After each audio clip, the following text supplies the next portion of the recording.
हाय, good evening everybody. मुझे देखने वाले सारे भाई बहनों को नमस्कार। स्टार्ट करते हैं आज का अपना दिन और हमारा जो दिन है वो वोकैब सेशन 60 है, यानी कि इससे पहले हमारी 59 क्लासेस हो चुकी हैं और जो हमारी बुक है वोकैब मंत्रा, उस किताब का डे 11 जो है हम डिस्कस कर रहे हैं।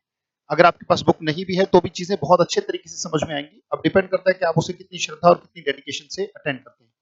तो बिना ज्यादा समय लिए हुए अच्छे शब्दों और अच्छे वाक्यों की यात्रा की तरफ बढ़ते हैं। और आज का जो पहला शब्द हमारे पास है, तो सबसे पहले उच्चारण की बात आती है, तो उच्चारण है उसका जेनुफ्लेक्शन। और उम्मीद करूंगा कि आप साथ साथ बोल रहे हैं जेनुफ्लेक्शन। जेनुफ्लेक्शन, एक बार फिर से बोलेंगे जेनुफ्लेक्शन। उच्चारण बहुत जरूरी है। मैंने कहा पहले माँ की स्पेलिंग नहीं, पहले माँ का उच्चारण आता है। उच्चारण है जेनुफ्लेक्शन। जेनुफ्लेक्शन, जेनुफ्लेक्शन। तो इसकी जो स्पेलिंग है वो है जेनुफ्लेक्शन, फ्लेक्शन, जेनुफ्लेक्शन, ION GENUFLECTION, जेनुफ्लेक्शन। इसका मतलब होता है झुक कर नमस्कार करना, बेसिकली झुक कर प्रणाम करना,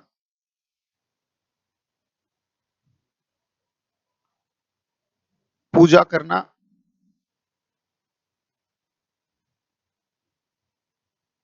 सजदा करना, राइट। कोई भी ऐसी चीज जो झुककर की जाती है, झुककर सजदा करना, झुककर पूजा करना, झुककर प्रणाम करना। तो जेनुफ्लेक्ट का मतलब होता है बेसिकली झुक जाना, यानी कि हम इसको कह सकते हैं बेंड करना बॉडी को। फिर we can call it bending of knees, घुटनों को टिका देना। बेंडिंग ऑफ नीज, घुटने टिका देना, धरती पर लगा देना, दैट्स कॉल्ड बेंडिंग ऑफ नीज। या फिर इसको पूरा लिखना चाहो तो लिख सकते हैं द एक्ट ऑफ, यानी कि उस कृत्य को, उस काम को, the act of bending, the act of bending the knees, ऐसे कर लेते हैं तो ज्यादा बेहतर रहेगा। The act of bending the knees,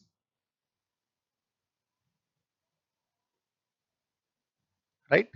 the act of यानी कि घुटनों को झुका देना, टिका देना। और कितना झुका देना? धरती पर लग जाए जो, राइट। जैसे हम देखते हैं कि हमारे जो मोमडन भाई हैं, वो नमाज अदा करते हैं घुटने टिकाकर। हमारे में भी क्या होता है कि जब दंडवत प्रणाम करते हैं तो घुटने टिका देते हैं, पूरा शरीर धरती पर टिका देते हैं। यानी कि किसी को सादर प्रणाम करने के लिए, किसी को आदर सत्कार देने के लिए जब शरीर को झुक जाते हैं, जैसे अगर हम ऐसी पोज में भी खड़े हैं जैसे नमस्कार करते हैं तो हम हल्का सा झुकते हैं, तो ये भी जेनुफ्लेक्शन में ही आता है। यानी कि शरीर को झुकाना, झुककर प्रणाम करना, पूजा करना, द बेंडिंग ऑफ नीज, यानी कि घुटनों को टिका देना, किसी के सम्मान में, किसी की इज्जत में, किसी की पूजा करते हुए, या फिर किसी की रिस्पेक्ट में जब आप उसके सामने झुकते हैं, that's called the act of bending the knees. ये जेनुफ्लेक्शन कहलाता है बेसिकली। तो हम इसको आदर सत्कार की तरह भी ले सकते हैं, जैसे कि सूर्य नमस्कार को भी जेनुफ्लेक्शन कहा जाता है बेसिकली, राइट। सूर्य नमस्कार में होता है कि बार बार घुटने टिकाए जाते हैं, उठाए जाते हैं, शरीर को झुकाना होता है, राइट। सो एक शब्द आता है ओबीसेंस, OBEISANCE। ओबीसेंस का मतलब होता है आदर सत्कार में की जाने वाली सारी की सारी क्रियाकलाप को आप ओबीसेंस कहते हैं। बोब का भी मतलब झुकना होता है, but bob for a special reason. Bob का मतलब झुकना है बेसिकली, राइट। बॉबी कौन होता है? बॉबी उसकी मुंडी छोटा बच्चा है और ज्यादा हिलता डुलता रहता है, उसे बॉबी कहा जाता है। बॉबी जैसे नाम होता है किसी, बहुत सारे बच्चों का नाम बॉबी रख दिया जाता है। क्यों रखा जाता है बॉबी नाम? क्योंकि वो बॉब करता है, बहुत ज्यादा हिलता डुलता है, शांत नहीं बैठा रहता, बड़ा मन चला, बड़ा उसका शरीर जो है वो इतना मन उसका चंचल है, राइट, कि इधर उधर भागता ही रहता है। That's called Bobby. तो बॉब का मतलब जो लगातार हिलता डुलता रहता है, झुकता रहता है, उठता रहता है, दैट्स कॉल्ड बॉब। ओबीसेंस है, ओबीसेंस का मतलब आदर सत्कार है, इज्जत है। या फिर इसको आप ओबीडियंस की सेंस में भी ले सकते हो, राइट। जैसे आपने ओबीसेंस किया था, ऐसे ही आप इसे ओबीडियंस की सेंस में भी ले सकते हैं। ओबीडियंस का भी मतलब आदर सत्कार, भाई झुककर प्रणाम करना, पूजा करना, आदर सत्कार करना, ओबीडियंस, राइट। या फिर घुटने टिकाने को हम KNEEL, नील के माध्यम से भी जानते हैं, घुटने टिका देना। ये वर्ब हो जाती है, ये काम हो जाता है बेसिकली, नील डाउन करना किसी के सामने, घुटने टिकाना, राइट। या फिर बॉडी को कर्व कर लेना। होता है ना कि जब हम किसी के पैर छूते हैं तो बॉडी क्या करती है? कर्व करती है। तो you can call it curve, CURVE। या फिर इसी के लिए एक वर्ड आता है बॉ, बॉ का भी मतलब झुकना होता है। राइट। तो किसी के सामने झुककर प्रणाम करना, बेसिकली घुटने टिका देने को बेसिकली जेनुफ्लेक्शन कहा जाता है।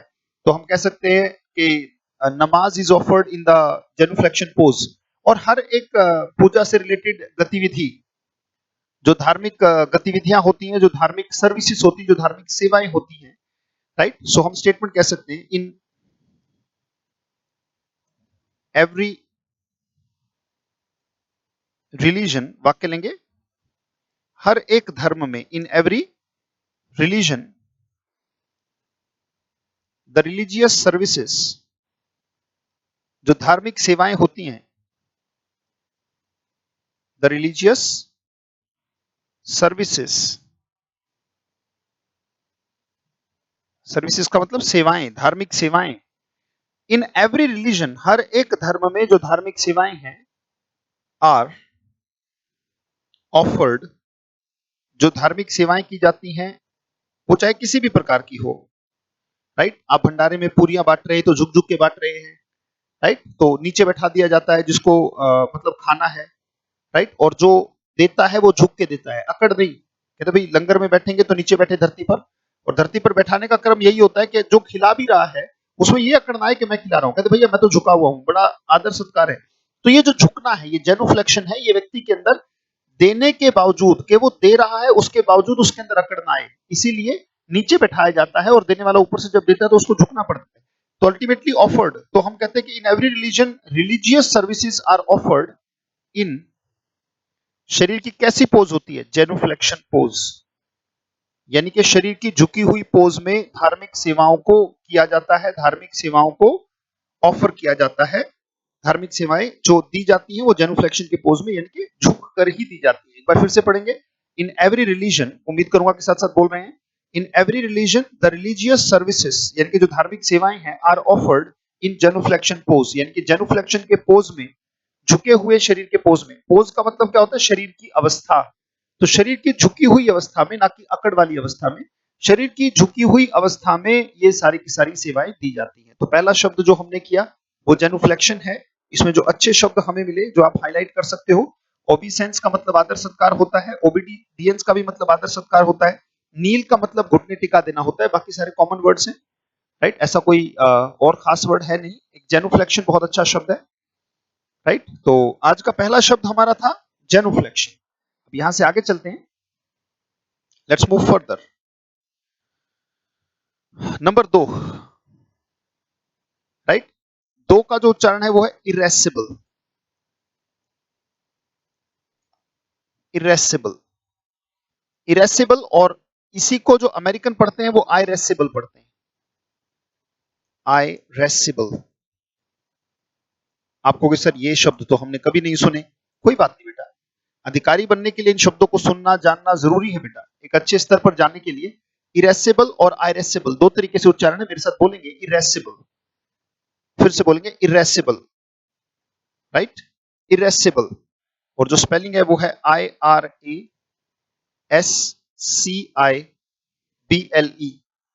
आयरेसिबल पढ़ सकते हैं और इरेसिबल पढ़ सकते हैं। ज्यादातर इरेसिबल पढ़ा जाता है क्योंकि ब्रिटिशर्स की भाषा है, राइट, अंग्रेजों की भाषा है इंग्लिश, तो अधिकतर अंग्रेज जो है वो इसे इरेसिबल पढ़ते हैं।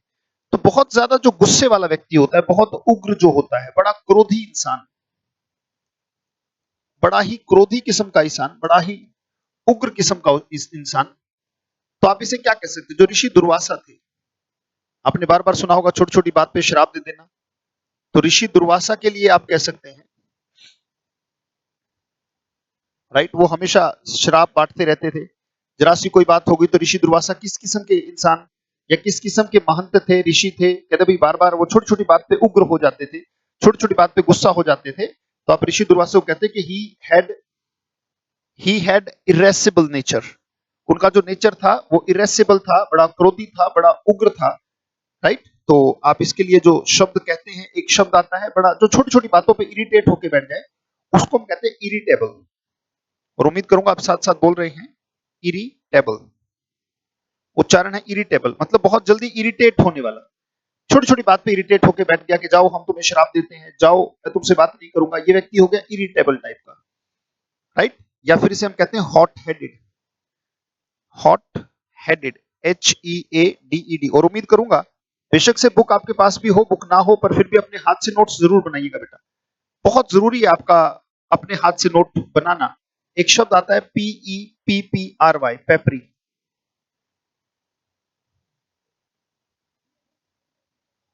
PEPPERY, पेपर होती है काली मिर्च।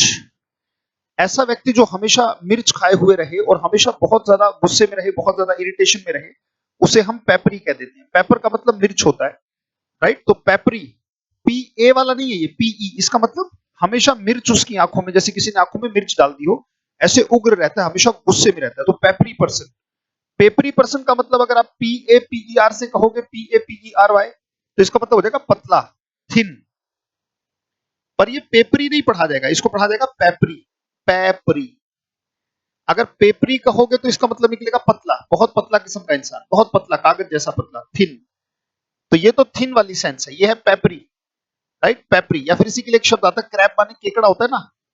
तो केकड़ा क्या है, वो कुटर कुटर करता रहता है, आपस में झगड़ा, उनका विवाद चलता रहता है। इतना उग्र होता है केकड़ा कि वो काट लेगा तो मतलब चाहे आप उसे मार डालो पर वो अपने डंक को नहीं छोड़ता। इतना खतरनाक लेवल का क्रोधी और उग्र होता है केकड़ा। क्रैबी कहा जा सकता है जो चिड़चिड़ा किस्म का इंसान हो, we can call it crabby. या फिर इसी के लिए एक शब्द आता है सरली, SURLY। सरली उच्चारण है, ली, सरली। बहुत चिड़चिड़ा किस्म का आदमी, बहुत ही ज्यादा। इसे सूरली मत पढ़ना, कहीं आपको surely, it is not surely, it is सरली।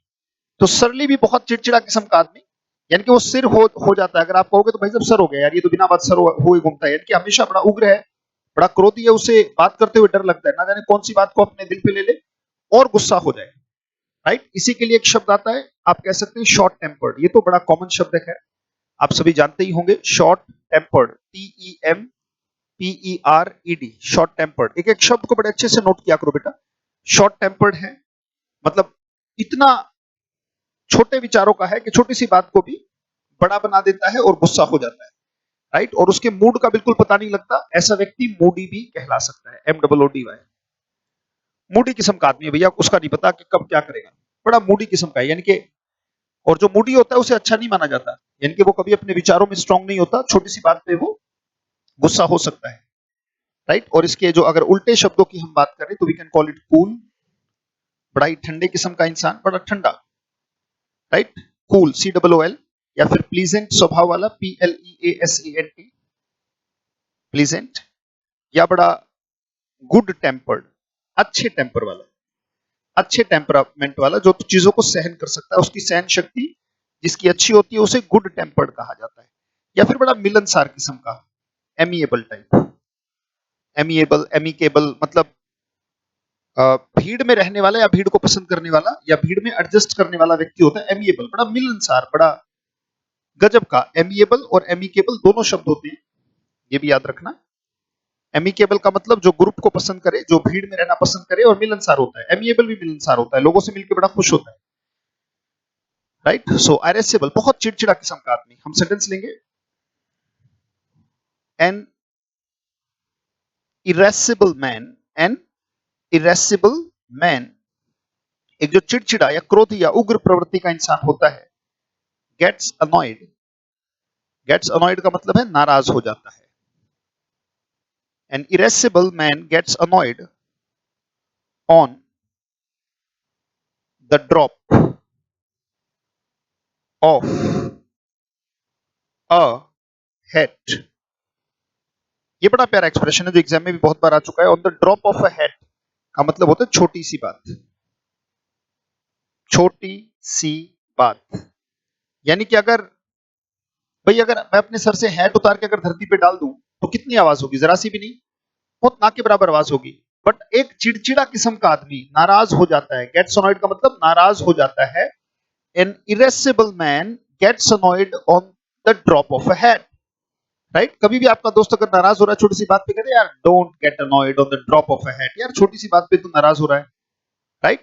सो एक चिड़चिड़ा किस्म का आदमी छोटी से छोटी बात पर, बहुत नगण्य सी बात पर जिसकी गिनती नहीं की जानी चाहिए, उस पर नाराज हो जाता है। ये इरेसिबल व्यक्ति की पहचान होती है। पहला शब्द हमने किया, इसमें बहुत सारे अच्छे शब्द हमें मिले और मैं उम्मीद करूंगा कि आप उसको हेडलाइन करेंगे या उसको अंडरलाइन करेंगे। जैसे इरिटेबल बड़ा अच्छा शब्द है बेटा, एग्जाम में बहुत बार पूछा जा चुका है। सरली बहुत अच्छा शब्द है, एग्जाम में भी आता है। मूडी कॉमन वर्ड है, राइट। कूल प्लीजेंट पर एमिएबल और एमिकेबल बड़े अच्छे शब्द हैं बेटा। पेपरी बहुत अच्छा शब्द है, पेपरी और पेपरी में क्या अंतर है ये आपने जाना, राइट। क्रैबी बहुत अच्छा शब्द है, और इसी में आप जानते हैं ये तो अच्छा शब्द है ही, इरेसिबल, बहुत चिड़चिड़े किस्म का आदमी। An irascible man gets annoyed on the drop of a hat, छोटी सी बात पे नाराज हो जाता है।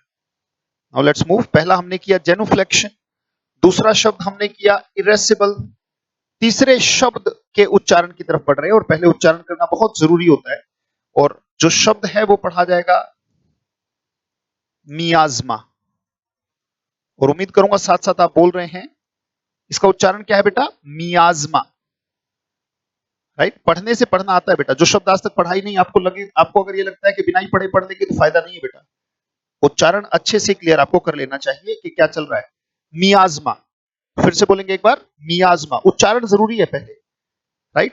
फिर यहां पे हमने लिखा MIASMA, मियाज्मा। ऐसी बदबू लिखेंगे, ऐसी बदबू, ऐसी बदबू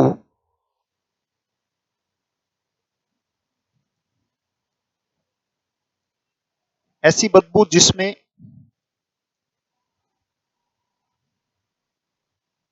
गैस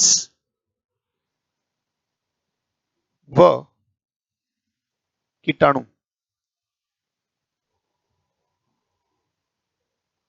दोनों हो और दूर तक फैली हुई हो। दूर तक फैली हुई बदबू, दैट इज कॉल्ड मियाज्मा। दूर तक फैली हुई मियाज्मा कहा जाता है। जैसे कई बार मुर्गी फार्म वगैरह के आसपास से अगर गुजरते हैं, जहां पे मुर्गियां पाली जाती हैं, पोल्ट्री फार्म वगैरह, तो आप जब वहां से गुजरते हैं तो 1 किलोमीटर दूर से ही बदबू आनी शुरू हो जाती है, तो वो मियाज्मा कहा जा सकता है बेटा उसको। और उसमें कीटाणु होते हैं, क्योंकि बगैर बैक्टीरिया के, बगैर जर्म्स के ये चीज कैरी फॉरवर्ड होती ही नहीं, ये चीजें आगे जाती ही नहीं, राइट। जहां डिस्टिलरी होती है, जहां शराब बनती है, उसके आसपास एक बड़ा विषाक्त सा, बहुत खतरनाक सी बदबू आपको मिलेगी। जो डिस्टिलरी है, जहां पे शराब या बियर सड़ा के चीजों को बनाया जाता है, तो यू गेट मियाज्मा ओवर देयर, वहां पे आपको मियाज्मा मिलती है। दूर तक फैली हुई बदबू जो है, दैट इज कॉल्ड मियाज्मा। उच्चारण क्या है बेटा? मियाज्मा। बोलना बहुत जरूरी है, और साथ साथ उसको रिकॉर्ड करना बहुत जरूरी होता है, राइट। इसके लिए एक शब्द आता है फैटर, बहुत अच्छा शब्द है, राइट। साथ साथ बनाते रहिएगा बेटा नोट्स अपने। फैटर, फैटर का मतलब बदबू होता है जो दूर तक फैली हुई हो। फैटी इसी से बना है। फैटर का मतलब बहुत भयानक जो बदबू होती है उसको फैटर कहा जाता है, राइट। एक शब्द होता है, आपने पढ़ा होगा, ऑर्डर। जैसे बॉडी ऑर्डर वगैरह, जो डिओड्रेंट वगैरह लगाते हैं, तो ऑर्डर को दबाने के लिए, बॉडी ऑर्डर का मतलब अब शरीर है। गाना गा दिया जाता है कि चंदन सा बदन, चंचल चितवन, धीरे से तेरा ये मुस्काना, क्या बकवासबाजी है। चंदन सा बदन, वाह। अगर चंदन बदन है भैया, राइट, अगर किसी का बदन चंदन है तो उसके आसपास सांप ही मिलेंगे, और सांप ही लिपटे रहेंगे। और दूसरी बात, किसका बदन चंदन है, जरा काख उठा के सूंघ के देखो, you will get to know. जबरदस्ती उस ऑर्डर को दबाना पड़ता है, राइट। नहीं तो शरीर अगर ढंग से इसको छोड़ दिया जाए, जैसे है वैसा ही छोड़ दिया जाए, तो इसमें से इतनी दुर्गंध आती है, इतनी दुर्गंध आती है, राइट। बट फिर भी कवि की कल्पनाओं का अंत नहीं है, राइट। सो अगर चंदन सा बदन, ऐसी कल्पनाएं खूब है बेटा, बट शरीर का मैंने कहा एक प्रॉपर इस्तेमाल है, उसको अच्छे से इस्तेमाल में लीजिए। पर ऐसी कोई कल्पनाएं मत कीजिए कि शरीर मरने के बाद भी आपके साथ जाएगा, बस ये दिमाग में याद रखिए। और शरीर को जब आप कहते हो चंदन सा बदन, किसी का शरीर चंदन नहीं है। जबरदस्ती चंदन का तेल लगाकर या परफ्यूम लगाकर या बॉडी ऑर्डर लगाकर उस मियाज्मा को, उस मियाज्मा को दबाया जाता है, उस बदबू को दबाया जाता है। तो ऑर्डर का मतलब क्या है? ऑर्डर का मतलब होता है बदबू। इसीलिए बॉडी ऑर्डर कहा जाता है उसको, कि भाई बॉडी का लिए सर कोई बॉडी ऑर्डर दे दीजिए। बॉडी ऑर्डर का मतलब यही होता है कि भाई कोई ऐसी चीज जो ऑर्डर को दबा दे, यानी कि उस बदबू को दबा दे, वो चीज आप मांग रहे हैं। या फिर इसी के लिए एक शब्द आता है एफ्लूवियम, और उच्चारण है जो वो बोलेंगे जरूर, एफ्लूवियम। ये हो गया FLUVIUM। उच्चारण लिख लेंगे, अगर दिक्कत है तो लिख लिया करें। एफ, ये हो गया एफ, ल्यू, ये हो गया ल्यू, ये हो गया वीएम, एफ्लूवियम। ऐसे तोड़ तोड़ के पढ़ोगे देखो, स्पेलिंग भी याद हो जाएगी। एफ्लूवियम, एफ्लूवियम का भी मतलब है एक ऐसी चीज, जो ऐसी बदबू जो कि दूर तक मार करती है या फैलती है, बहुत खतरनाक बदबू को हम एफ्लूवियम कहते हैं, right. We can call it foul air, foul का मतलब बदबूदार और एयर का मतलब हवा।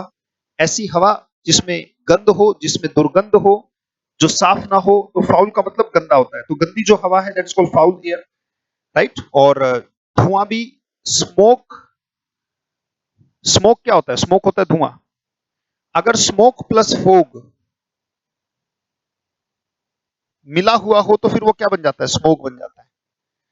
अगर धुआं है, जैसे पराली वगैरह जलाई मान लीजिए और फोग ऊपर से थी, तो धुएं ने विषाक्त उस जो धुंध थी, जो फोग थी, उसके साथ स्मोक मिल गया और बहुत जहरीला धुआं बन जाता है, उसको हम स्मोक कहते हैं। Smoke plus fog is equal to smoke, right. वो स्मोक एक धुएं का नया टाइप है, दैट्स कॉल्ड। और इसमें जो है एक स्मेल जो है कैरी फॉरवर्ड होती है, जलने की, सड़ने की, गलने की, that's called smoke.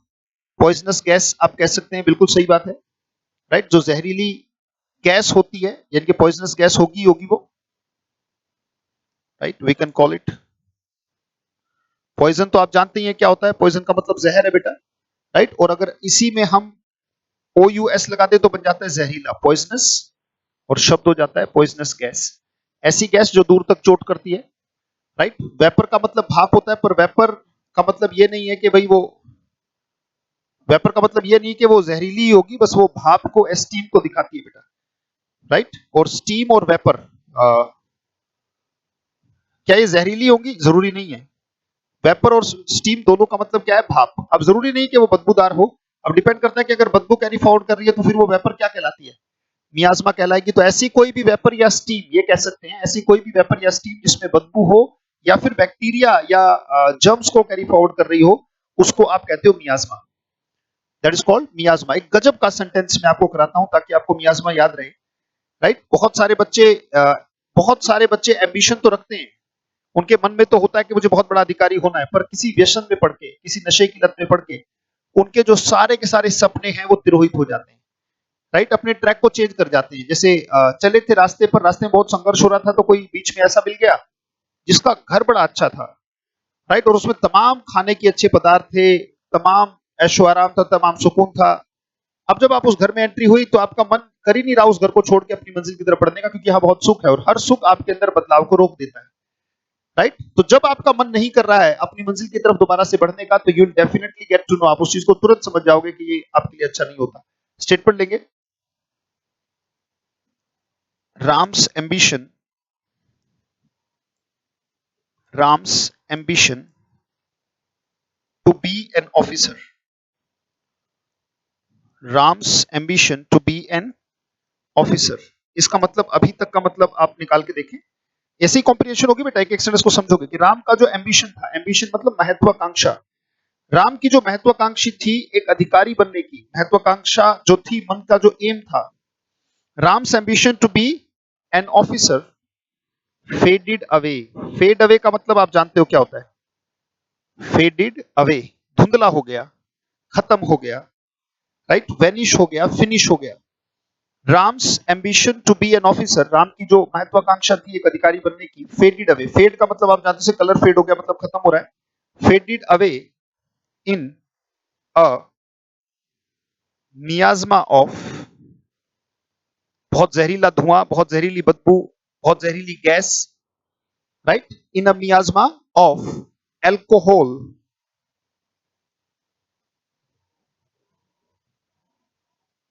in the miasma of alcohol and despair। Despair का मतलब क्या होता है बेटा?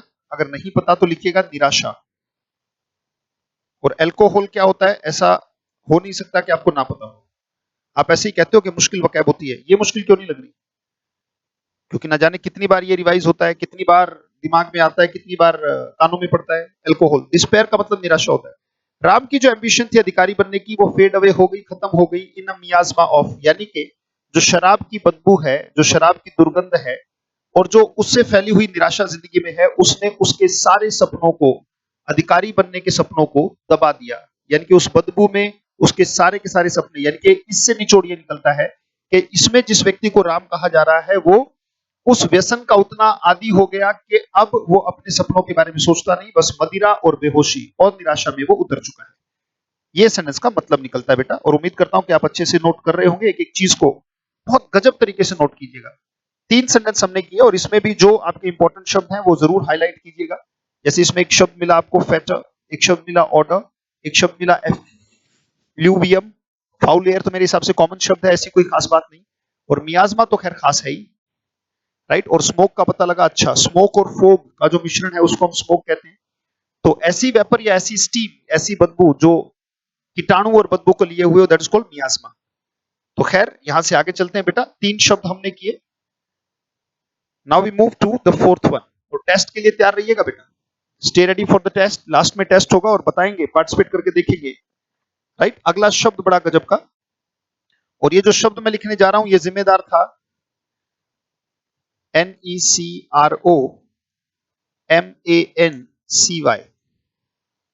इसका जो उच्चारण है वो है नेक्रोमेंसी, नेक्रोमेंसी।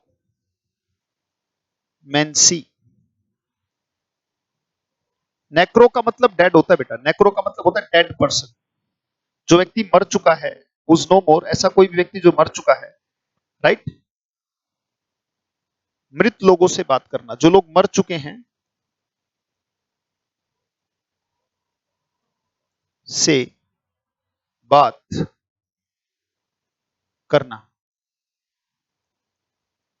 मृत लोगों से बात करना, यानी कि जो मर चुके हैं उनसे बात करने का जब दावा किया जाता है, राइट। जैसे अभी आपने देखा होगा, अभी पिछले साल की घटना है कि बुराड़ी में, दिल्ली एक जगह, दिल्ली में मुखर्जी नगर के पास एक जगह है बुराड़ी, बुराड़ी में एक ही परिवार के 10-11 लोगों ने एक साथ सुसाइड की थी। एक साथ सुसाइड करना 11-12 लोगों का, राइट। उसमें जो इन्वेस्टिगेशन की गई, उसमें जो एक जो घर का सबसे बड़ा बेटा है, राइट, जो घर का सबसे बड़ा बेटा है, वो बार बार ये दावा करता रहा कि मुझे अपने पापा दिखाई देते हैं, मुझे अपने पापा दिखाई दे, देखो वहां खड़े और ये बोल रहे हैं। यानी कि जो व्यक्ति मर चुका है आज से कुछ साल पहले, और वो कह रहा है कि देखो मुझसे बात कर रहे हैं, और ये कह रहे हैं कि देखो तुम सारे के सारे तक जो, मैं तुम्हें बचा लूंगा, और उसको इस लेवल तक विश्वास दिला लिया सबको, सबको उस लेवल तक आश्वासन में ले लिया, कह रहे पापा बचा लेंगे, देखो ये तो खड़े हैं, ये बचा लेंगे, बिल्कुल ऐसे ही। तो ऐसे करते करते तो इन्वेस्टिगेशन में पता लगाया गया कि वो जो व्यक्ति था, जो उस घर का सबसे बड़ा बेटा था, राइट, वो नेक्रोमेंसी करता था। इसका मतलब जो पापा उसके मृत हो चुके उनसे बात करता था, राइट। तो हम ये कह सकते हैं नेक्रोमेंसी यानी कि जादू टोने का एक वो part, talking with dead people, ऐसे लोग जो अब इस दुनिया में नहीं है, उन आत्माओं से बात करना, उन व्यक्तियों से बात करना, that is called necromancy, right. हम उसमें नहीं जाएंगे कि होता है कि नहीं होता है, राइट, उसके बारे में नहीं जाएंगे, हमें सिर्फ वाक्य को सीखना है, क्योंकि एग्जाम में आएगा, जहां भी दिखेगा वहां पे। और न्यूज़पेपर में बहुत आया था नेक्रोमेंसी शब्द, जब बुराड़ी सुसाइड केस हुआ था, तो हम स्टेटमेंट कह सकते हैं, इन बुराड़ी, राइट, ये दिल्ली में जगह है, in Burari suicide case, in Burari suicide case necromancy played, necromancy played the key role. ये इन्वेस्टिगेशन में निकल के आया कि भाई उसमें जो संदीप नाम का कैरेक्टर था शायद, राइट, उस व्यक्ति ने सबको लटका दिया, और ये कहते हुए कि पापा बचा लेंगे, और फिर पापा ने नहीं बचाया, मतलब समवॉट। तो ये कुछ ऐसा ही है, नेक्रोमेंसी का मतलब होता है मृत लोगों से बात करना। ऐसे एक मूवी भी आई थी तलाश, अगर आपको याद हो, आमिर खान की मूवी थी, तो उस तलाश मूवी में भी आपको पता लगता है कि जो आमिर खान का जो बेटा है वो डूब के मर जाता है पानी में, और आमिर खान अपने आप को कोसता रहता है, यार मेरी लापरवाही की वजह से मेरा बेटा मरा, अगर मैं थोड़ा सा भी ध्यान देता तो नहीं मरता, तो लगातार। तो फिर वो लेडी लास्ट में क्या होता है कि नेक्रोमेंसी के माध्यम से उसके बेटे से आमिर खान की बात कराती है, and after that he gets soothed, उसको शांति मिलती है। तो नेक्रोमेंसी का मतलब यही है कि ऐसी कोई साइंस, ब्लैक मैजिक, काला जादू, जिसमें कि दावा किया जाता है कि मृत लोगों से बात की जाए, राइट। सो ये नेक्रोमेंसी है। इससे आगे चलते हैं बेटा, लेट्स गो फर्दर। और यहां से आगे हमारा आज का आखिरी शब्द, पांचवा, बहुत गजब का शब्द है, राइट, और वो है OBLATION। उच्चारण इसका है ओब्लेशन, ऑबलेशन, ऑबलेशन,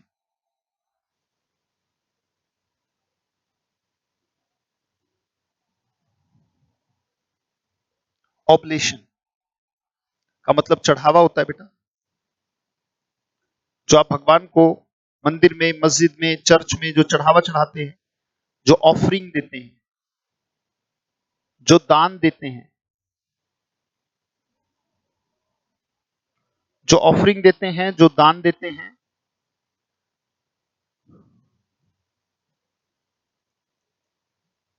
जो डोनेशन देते हैं, दैट्स कॉल्ड ऑब्लेशन।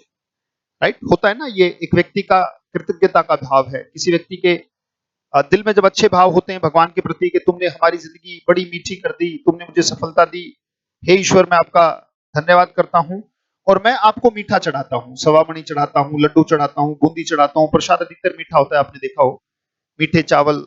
राइट, प्रसाद कभी फीका नहीं होता।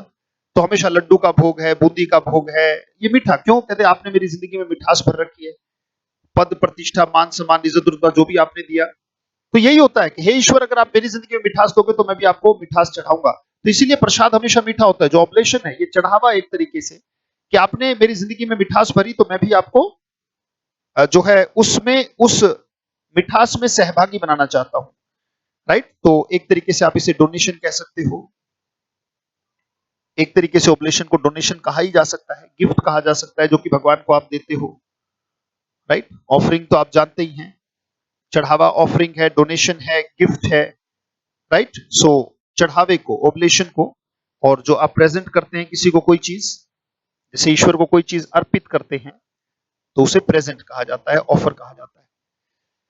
चढ़ावा वो ओब्लेशन है बेटा। और मैंने पहले ही कहा कि जो चढ़ावा है वो एक तरीके का डेडिकेटिंग योर सक्सेस है, कि आपको कामयाबी मिली और ईश्वर को आप पे बैक करना चाहते हो। तो आप स्टेटमेंट कह सकते हैं क्या, oblation is a form of, form का मतलब स्वरूप है, is a form of, is a form of dedicating, यानी कि डेडिकेट करना, समर्पित करना, is a form of dedicating your, is a form of dedicating your success, dedicating your success to God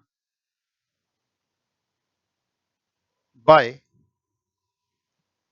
paying back,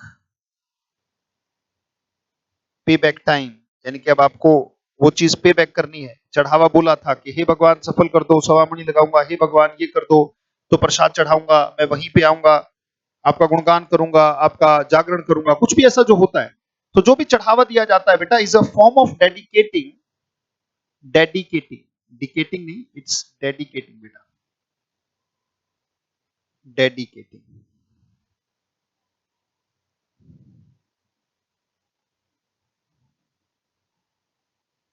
dedicating, dedicating, समर्पित करना। So oblation is a form of dedicating your success to God by paying back. Pay back का मतलब समर्पित करना, कि आपने मुझे दिया, मैं मिठास आपको सौंपता हूं। Now stay ready for the test. Revise करना शुरू कर दो जितने भी शब्द आपने किए by the time I prepare your test. और इस टेस्ट से दिमाग में याद रखने में, और टेस्ट को एक अलग पन्ने पर करेंगे बेटा, एक अलग पन्ने पर, जिस पन्ने पर आप लिख रहे हैं उस पन्ने पर नहीं। Number 1, number 2, number 3, number 4, number 5। पहले के सामने मैंने लिख दिया ए, दूसरे के सामने लिख दिया बी, तीसरे के सामने लिख दिया सी,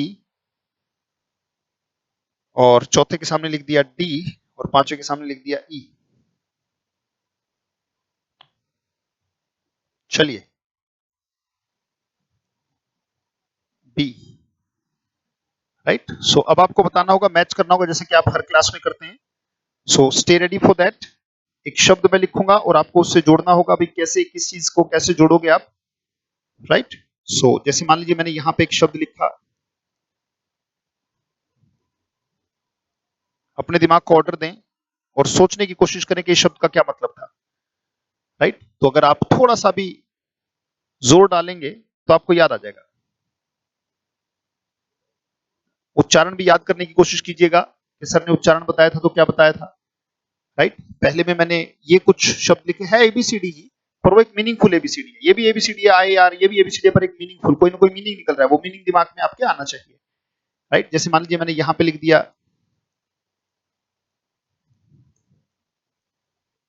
यहां पे ऐसे कुछ लिख दिया, ये आई है, TION, राइट। याद करने की कोशिश करेंगे ये सोचने की कि कहां पे क्या मतलब वो दे रहा है। मान लीजिए मैंने एक शब्द यहां पे लिख दिया, कुछ ऐसे एबीसीडी लिख दी, अब इनका क्या मतलब निकल रहा है, वो तो ये तो है तो एबीसीडी ही, पर एक मीनिंगफुल तरीके से उसको सेट कर दिया गया है। और यहां पे मैंने मान लीजिए शब्द लिख दिया है ये एबीसीडी ही, पर उसे सेट कर दिया गया है, बस इतना ही है, राइट। मान लीजिए मैंने यहां पे लिखा,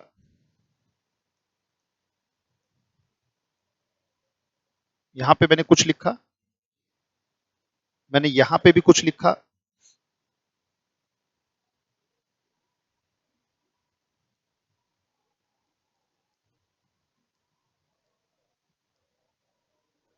मैंने यहां पे कुछ लिख दिया,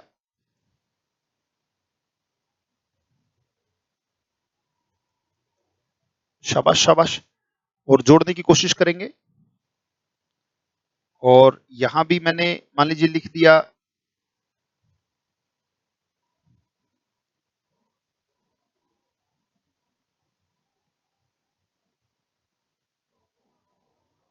वॉक, और यहां पे मैंने लिख दिया से,